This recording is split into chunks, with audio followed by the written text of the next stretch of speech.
Assalamualaikum warahmatullahi wabarakatuh. Halo guys, anak-anak kelas 12 ataupun gap year ya. Perkenalkan, nama kakak Kak Aji dari Tridaya. Nah, kita hari ini mau ngapain? Kali ini kita akan bahas mengenai perbedaan antara SNMPTN dan SBMPTN.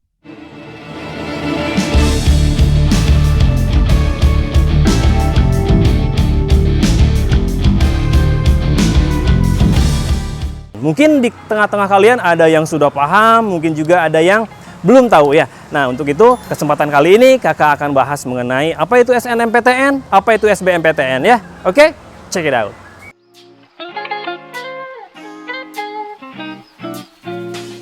Oke, yang pertama ya, kita bahas mengenai apa itu SNMPTN.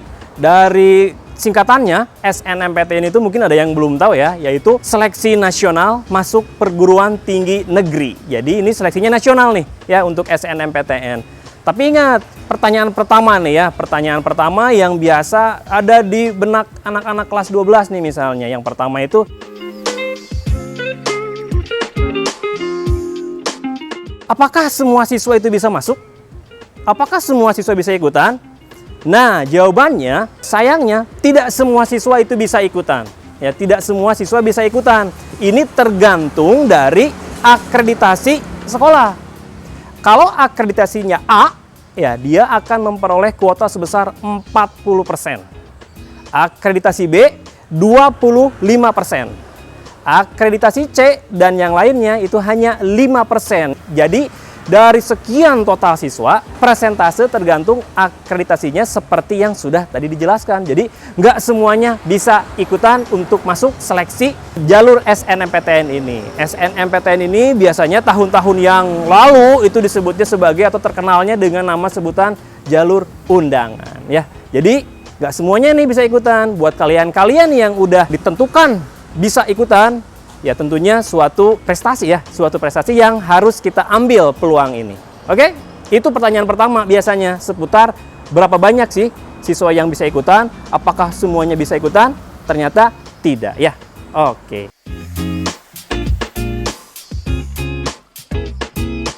Pertanyaan kedua nih yang biasanya muncul. Lalu siapakah yang menentukan siswa mana yang berhak mengikuti SNMPTN atau istilahnya adalah eligible ya, atau siapa yang tidak berhak? Yang berhak menentukan itu adalah sekolah. Jadi sekolah kalianlah yang menentukan siapa-siapa saja yang berhak mengikuti SNMPTN, siapa saja yang tidak. Berdasarkan apa? Berdasarkan tadi akreditasi yang telah dijelaskan di poin pertama. Oke, mudah-mudahan kalian mendapatkan kuota untuk masuk jalur SNMPTN ini ya.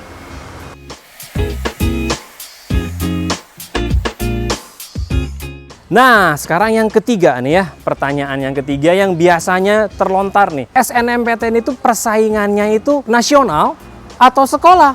Nah, untuk SNMPTN ini saingannya ya kalian akan disaingkan dengan teman-teman dalam satu sekolah. Jadi tidak melihat dari sekolah yang lain. Misalnya, kakak kasih contoh ya, gini ya. Misalnya kalian ingin mengambil jurusan pertanian misalnya di Universitas A misalnya. Nah, kemudian kita lihat nih apa aja hal yang perlu dipertimbangkan. Yang pertama, kalian harus lihat ranking paralel kalian di sekolah berapa. Yang kedua, kalian harus lihat kuota tahun yang lalu di jurusan pertanian di universitas yang sama ada atau tidak ada. Kalau ada, berapa jumlahnya? Misalnya ada nih, misalnya ada 2 tahun kemarin kakak kelas kalian yang diterima. Tahun sekarang kalian harus tahu saingan kalian yang jurusannya sama itu ada berapa orang. Misalnya kalian milih pertanian, ada teman kalian lagi yang memilih jurusan yang sama di universitas yang sama itu ada 2 orang yang lain. Jadi total 3 orang. Kalian harus lihat ranking paralel kalian ya. Misalnya ranking paralel saya adalah 5. Sementara 2 orang teman saya yang lain ranking paralelnya itu di atas saya dua-duanya.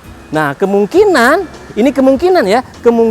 untuk diterima di jurusan itu kecil. Kenapa? Karena kuota tahun lalu itu ada 2. Sementara saingan tahun sekarang ada 3. Dan posisi kalian itu 3 terbawah di antara teman kalian. Jadi, kalau seperti ini keadaannya, mohon dipertimbangkan lagi jurusan yang itu. Jadi intinya persaingannya itu adalah per sekolah ya. Jadi lihat, siapa yang tahu? Aku nggak tahu nih teman-teman aku jurusannya apa. Biasanya itu guru BK itu, kalau guru BK-nya aktif ya, itu mendata semua jurusan yang akan diminati oleh anak-anaknya. Jadi ketahuan nih, jurusan yang satu ini berapa orang, tahun lalu berapa orang, diurutkan nilainya. Kalau ada urutan yang di bawah, disarankan untuk memilih jurusan yang lain ya. Jadi saingannya hanya sekolah kalian, kemudian tahun lalu ada berapa. Itu yang utama, meskipun ada juga faktor-faktor yang lain ya, seperti misalnya track record alumni di jurusan itu seperti apa, apakah nilainya bagus atau tidak, atau misalnya sikapnya selama perkuliahan bagus atau tidak. Kemudian juga yang kedua, apakah ada yang tidak pernah mengambil, misalnya saat dinyatakan diterima ternyata kakak kelas kalian tidak mengambil, itu pun sangat berpengaruh ya. Jadi intinya lihat saingan kalian di sekolah yang jurusannya sama, universitas sama, baru kalian lihat rankingnya, baru berstrategi di sana ya. Oke? Itu ya strategi yang pertama untuk lulus atau secara persaingan seperti apa ya. Jadi saingannya adalah satu sekolahan. Oke?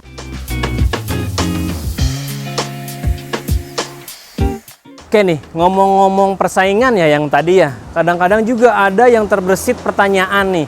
Gimana kalau misalnya tahun lalu kakak kelas kita itu nggak ada yang diterima di jurusan yang kalian inginkan. Artinya kalian ingin menjadi sejarah, orang pertama yang masuk jurusan tersebut. Apakah bisa atau enggak? Sebetulnya ini masih mungkin ya, masih mungkin. Tapi untuk yang lebih mungkin yang tadi, jika ada track record yang kakak kelas kalian pernah ada di jurusan itu. Jadi kalau jurusan-jurusan yang baru kalian bidik, kakak tidak menyebutkan itu nggak mungkin diterima, mungkin saja diterima. Tapi lebih mungkin jika ada kakak kelas kalian yang ada di jurusan itu ya. Oke.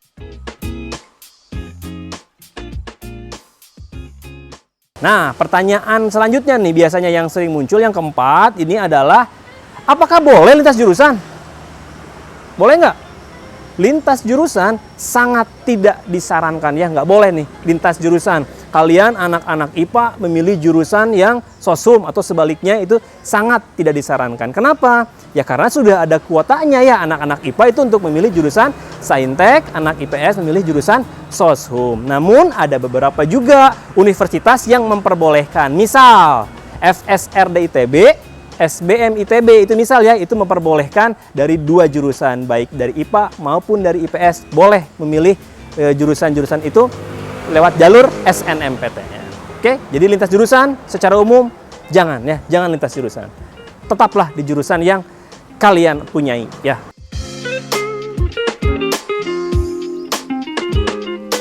Oke, pertanyaan yang kelima nih tentang nilai rapot ya. Jalur SNMPTN itu syaratnya adalah menyertakan nilai rapot kalian dari semester 1 sampai dengan semester 5. Nah, banyak nih bertebaran gosip di luaran bahwa nilai rapot itu harus naik atau stabil. Bagaimana kalau ada yang turun-turun? Nah, sebetulnya pihak panitia itu tidak melihat secara secara nilai. Misalnya semester 1 90, semester 2 89. Wah, berarti turun tuh. Nah, sebetulnya tidak seperti itu ya.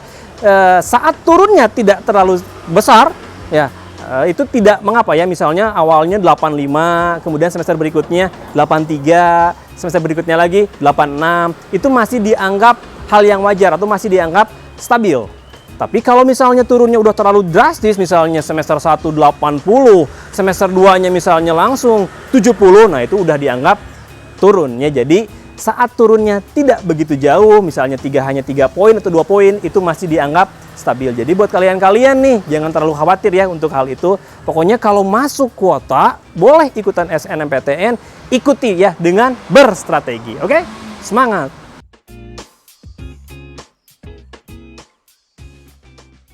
Oke, yang keenam nih ya, ada pertanyaan lagi nih.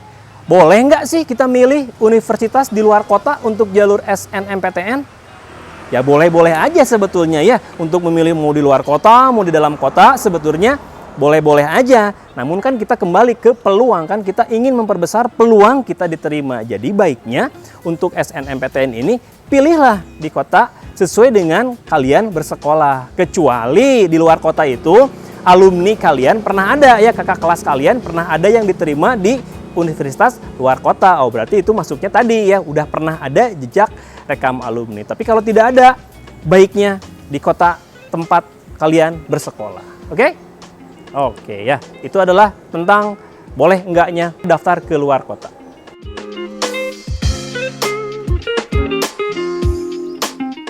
Pertanyaan selanjutnya ya, berapa pilihan sih yang boleh kita pilih di dalam memilih lewat jalur SNMPTN ini ya?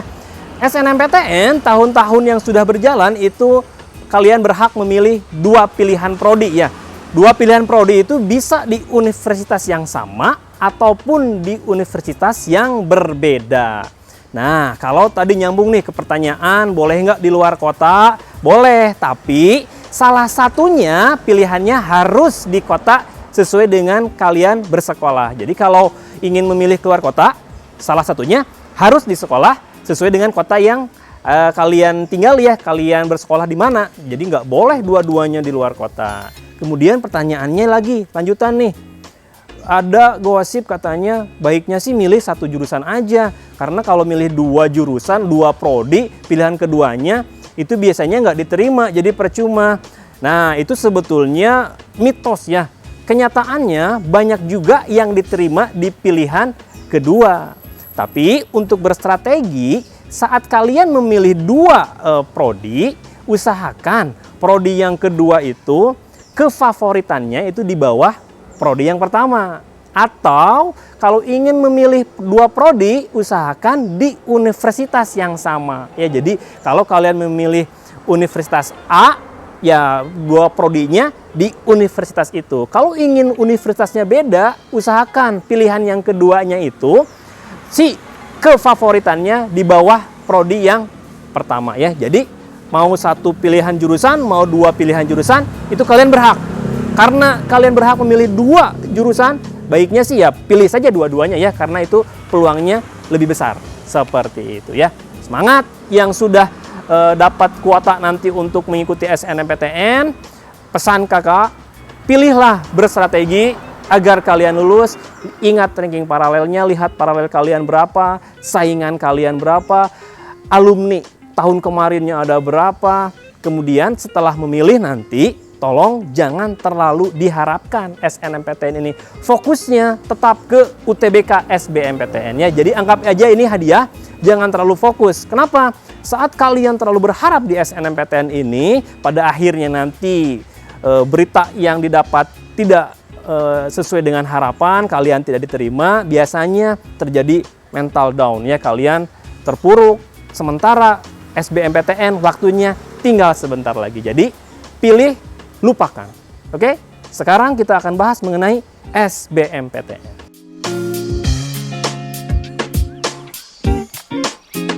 Oke, yang kedua sekarang kita akan bahas mengenai apa itu SBMPTN ya. Dari singkatannya sama panjang ya, SBMPTN, Seleksi Bersama Masuk Perguruan Tinggi Negeri. Dalam hal membahas tentang SBMPTN tidak terlepas dari istilah UTBK ya. Jadi itu udah terkenal nih sekarang. UTBK, SBMPTN, UTBK, SBMPTN. Apa sih sebetulnya? Mungkin ada yang masih bingung ya, apa itu UTBK, apa itu SBMPTN.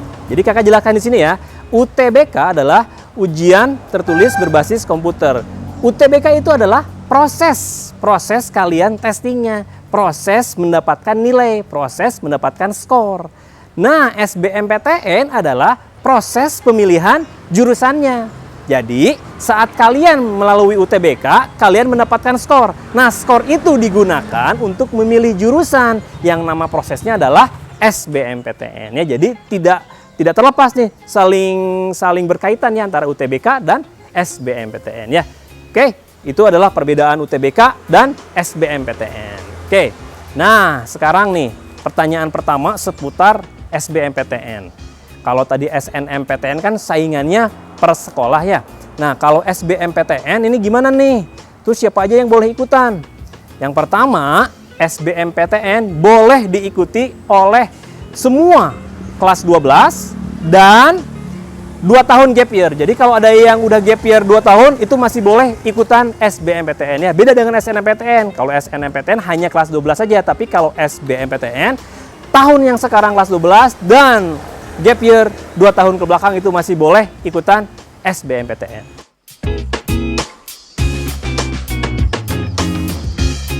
Oke, yang kedua nih ya, pertanyaannya, saingannya seperti apa kalau SBMPTN?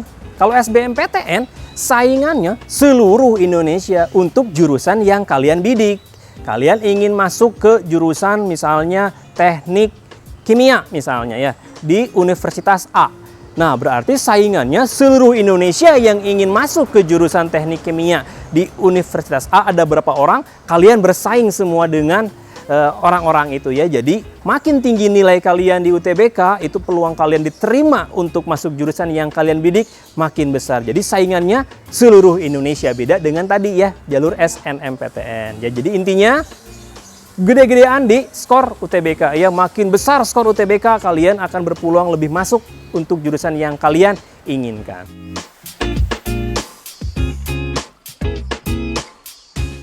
Oke, pertanyaan selanjutnya nih. Lintas jurusan boleh nggak? Lintas ya, dari IPA ke IPS, dari IPS ke IPA, Saintek Sosum, Sosum Saintek, boleh nggak SBMPTN? Boleh ya, kalau SBMPTN itu bebas. Kalian mau dari jurusan IPA memilih prodi Sosum boleh? Boleh. Dari Sosum milih jurusan Saintek boleh? Boleh ya kalau mau. Atau memilih dua-duanya, yaitu program campuran ya. Jadi untuk SBMPTN ada 3 jenis, yaitu Saintek, Sosum, atau memilih campuran. Itu boleh, bebas ya.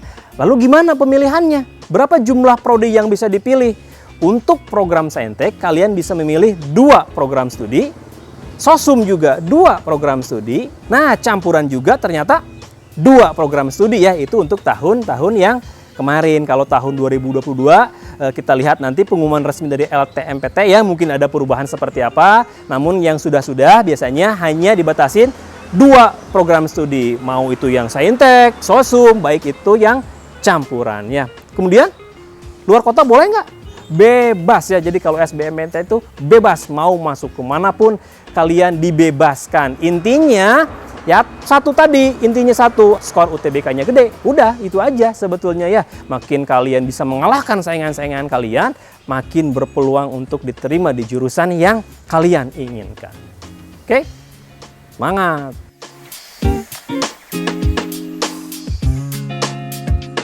Nah, ngomong-ngomong untuk skor UTBK ya, skornya diambil dari apa aja sih sebetulnya? Untuk UTBK itu ada 2 jenis tes ya. Yang pertama adalah TPS, yang kedua adalah TKA. TPS itu adalah membahas mengenai tes potensi skolastik. Di situ ada penalaran umum, pengetahuan kuantitatif, pengetahuan umum, kemampuan membaca dan menulis, dan bahasa Inggris. Untuk TPS secara khusus itu tidak dipelajari di sekolah. Jadi kakak sarankan kalian banyak-banyak berlatih TPS secara mandiri. Beli buku di mana aja, penerbit mana aja, beli buku TPS, latihan mandiri dan latihan dengan disiplin, yaitu mengukur waktunya. 105 menit nih kalian kerjakan. Nggak boleh molor ya, nggak boleh lewat batas, pokoknya didisiplin terus setiap hari misalnya. Kalau misalkan belum mampu ya seminggu 3 kali dulu lah sekarang. Kesananya rutinkan. Kenapa? Karena ini tidak dipelajari di sekolah secara khusus ya. Ini tapi nilainya begitu berarti untuk skor UTBK. Bahkan beberapa universitas itu menargetkan 60% diambil dari TPS, 50% dari TKA. Apa itu TKA? TKA adalah tes kemampuan akademik. Untuk Saintek berarti matematika, IPA, fisika, kimia, dan biologi. Kalau untuk Sosum berarti ada sejarah, geografi, sosiologi, dan ekonomi ya. Berlatih. Jadi kalau yang TKA itu dipelajari di sekolah. Kalau TPS enggak. Jadi berlatihlah TPS mandiri dan kerjakan nilai soal-soal TKA secara mandiri dan secara rutin. Ingat, jangan suka ingin menggunakan rumus cepat. Karena rumus cepat itu hanya bisa digunakan kalau kalian mengerti konsep dasar. Jadi intinya pahami dulu konsep dasarnya, setelah itu pakai rumus cepat itu boleh. Karena kalau tidak, bisa-bisa jadi salah nanti kaliannya dalam menggunakan rumus cepatnya itu. Yang kedua sarannya, ikuti TO dimanapun diadain, mau online, mau offline ya. Karena sekarang zamannya lagi pandemi, mungkin banyaknya TO online. Ikuti aja, mau bimbel apa, mau sekolah mana, pokoknya kalau ada TO, ikutin sebanyak-banyaknya TO, biar kalian tahu positioning kalian itu di mana kalau disaingkan dengan seluruh Indonesia ya. Oke, sebagai penutup kita bahas ya, review lagi ya. Jadi SNMPTN itu jalur rapot atau jalur undangan, saingannya per sekolah, lihat jejak alumni, lihat paralel kalian. Kalau sudah memilih, lupakan, fokuslah ke UTBK. Kalau UTBK ini kalian yang menentukan, kesungguhan kalian, kerajinan kalian, ya itu yang menentukan. Terutama mengerjakan soal-soal TPS secara mandiri. Oke? Yang terakhir, jangan lupa semuanya diawali dengan doa.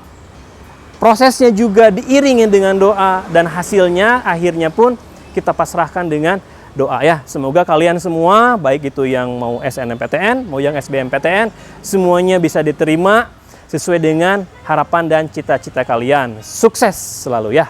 Dadah. Wassalamualaikum warahmatullahi wabarakatuh.